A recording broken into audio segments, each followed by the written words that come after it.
Well, hello and welcome back. We will start with the first standards, the ones that are GRI 1, 2, and 3. The biggest ones, the ones that apply for everything, they are called universal standards. And in GRI 1, we face like the basics of sustainability reporting from this framework. It defines some core concepts that you already know, like materiality, due diligence, you know about this, even stakeholders that I think you already know. It specifies some criteria. It also discloses something important, the reasons for omissions of some things. I think this is similar to the IFRS and the ESRS, where you set the boundaries of the report, so you can talk about that, and even more concepts, how they are clarified. So this one is just the very basics of everything. Some things you can disclose how you define materiality, how do you find due diligence, or how you apply it. I think that's the main idea of the GRI one. They gave you certain definitions and certain ways of doing it. It's important that when you report, you discuss how you approach them. The general disclosures, the second one, applies on everything, applies on every other standard. It's like basically how you need to report on everything else. It is a very long standard because it discusses many things that you have to report. For example, it talks about how do you assess the number of your employees? How do you count them? How do you consider them an employee? It is also about the kind of strategy for reporting. It's also similar to IFRS 1, where you talk about like the strategy to do sustainability reporting, like if you're going to have a board or if you're going to have consultants. It also talks about how do you engage with, in this case they call it stakeholder engagement, like how do you approach your suppliers, how do you approach your clients to understand what's affecting them or not. And then we have GRI 3, which is super important because GRI 3 is about materiality.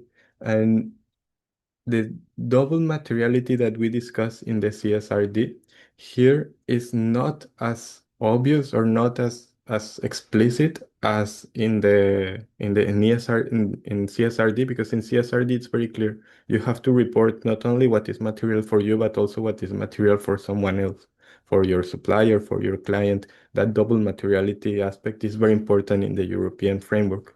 But in GRI, is not explicitly double materiality, but still they go beyond the IFRS materiality, where it is only what matters for the shareholder. Here, you need to do this kind of assessment to identify the context of the situation, of the impact of your activities, identify the different impacts, assess the significance. So you will try to kind of say, like, this is more important, this is less important, this is like a very huge impact, maybe in terms of how much you impact in general.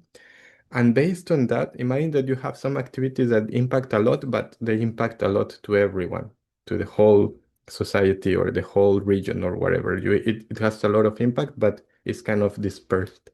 And you have a very concrete impact that is only for you, something that has a huge impact, like maybe a chemical that you have to take care of it. And maybe the one that is huge, but it applies to more people or more stakeholders is pollution, for example. You need to prioritize. That is what materiality, how materiality is assessed in GRI.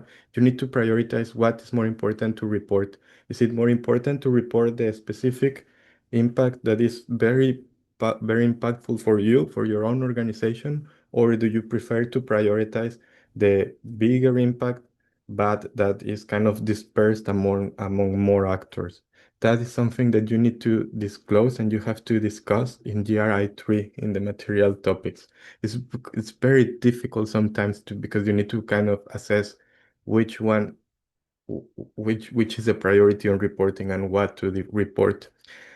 And then this kind of instructions to assess materiality will be applied on every other it's very similar to the CSRD, where in every other standard you have to talk about all materiality. You have to talk about materiality for every other standard. So here you more or less give like an overview of how you will do it, how you do the materiality assessment on this prioritization in general. And then later in each of the standards, you need to first disclose what is the materiality procedure or the materiality assessment procedure for each of the things that you are reporting. Then, so this is a universal one, so it applies for everything related to sustainability reporting. And now we move to the next level when we have 2 digits, the sector standards. I won't go into detail because this is very sector specific, so it depends on each of the sectors what you have to disclose. But basically it depends if the organization is in any of these sectors, they have much more detailed things to disclose. So we can move to the 3-digit universal standards. In the framework, we say that 1 digit like this, 1, 2, and 3, they are the universal standards. 2 digits are for specific sectors, and 3 digits we have the 1 series, so 101, 102, 103. That is, they are topic standards. So it's a smaller unit of analysis. Is universal, sector, and then topic. These are the topics, but universal topics. These topics are new. They will be applied on 2026. The first one, I think the second and third, it will start in 2027. So right now, you don't have to report them. It it's not mandatory, at least for GRI. It's never mandatory, but you don't have to report for GRI 101 in 2025, but in 2026 you have to, and then 102 and 103 in 2027. So right now, you cannot or you don't have to report 101, 102, 103 because they exist. I will give you a spoiler. In the 301, I think it's 304, we have biodiversity. This is the current one. In the next video, I will go into these more specific topics.